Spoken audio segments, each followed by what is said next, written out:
Velkommen til denne udgave af gratis tavleviden, som ikke er en efterligning af frividen.dk. I dag der vil vi sætte fokus på ligninger, andengradsligninger for at være mere præcise.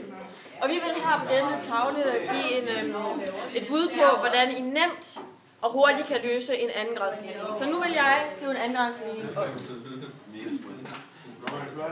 X lige med minus 23 i anden, fordi det er en andengradsligning, så skal det stå i anden. Men det eneste, der er fejl med den andengradsligning, det er det ekstra. Og det plusser vi med. Minus gange minus 4 plus 3. Vi har løst den her. Så siger vi x lige med minus 23 plus 2, fordi vi tager i anden med. Det siger vi 24 plus, og så minuser vi det der minus 4 plus 3, det er minus 1, det er plus minus 1. Så derfor giver det x lige med, der klikker lidt.